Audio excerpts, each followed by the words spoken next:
Diplôme de compétences en langue. Code FLE 01 18 26, session du mercredi 31 janvier 2018. Vidéo A.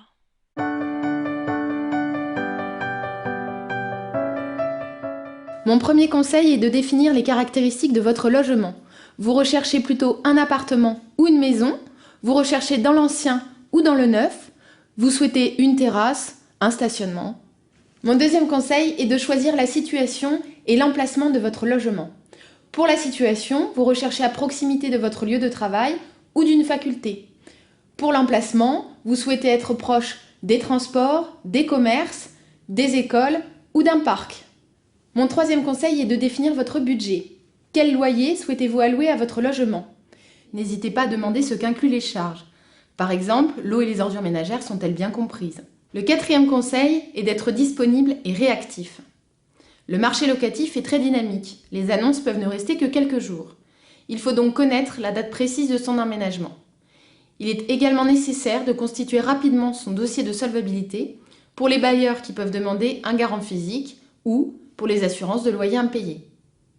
Mon cinquième conseil est de sélectionner des annonces claires. Il faut qu'elles présentent des photos, un descriptif complet, ainsi que les expertises obligatoires, comme par exemple le DPE, diagnostic de performance énergétique. C'est un bon moyen d'éviter les visites inutiles et décevantes. Mon sixième conseil est bien sûr de se déplacer. Il ne faut pas hésiter à visiter l'appartement dans son quartier pour pouvoir mieux l'apprécier. Mon septième conseil est de ne pas hésiter à faire appel à un professionnel. Une agence vous fera gagner un temps précieux en vous aidant à définir votre projet. Elle vous propose un large choix de logements et c'est aussi l'assurance de logement de qualité. Et enfin, l'agence immobilière vous assiste sur le plan juridique pour la rédaction de votre contrat. Vidéo B.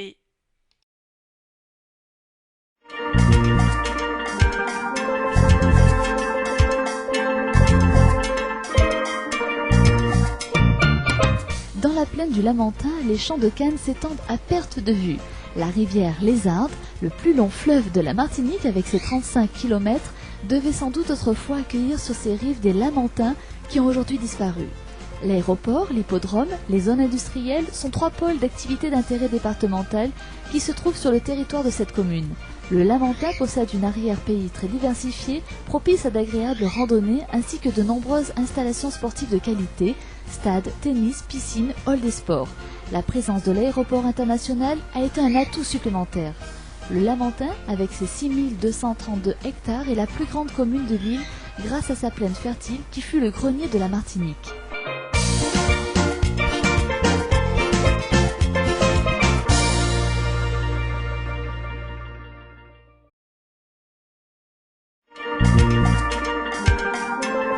C'est la ville où se trouve notamment le campus universitaire à moins de 5 km de Fort-de-France. C'est une agglomération sportive, jeune et animée. C'est une commune classée station, voile, nautisme et tourisme. Avec un mouillage de qualité sur la côte Caraïbe, le quartier Casse-Navire a été érigé en commune en mars 1888 et prit le nom de Schœlcher en hommage au grand abolitionniste français qui signa le décret d'abolition au nom du gouvernement de la Deuxième République le 27 avril 1848. Schœlcher est aussi un site caraïbe connu qui a fait l'objet de fouilles très instructives sur la vie des Amérindiens.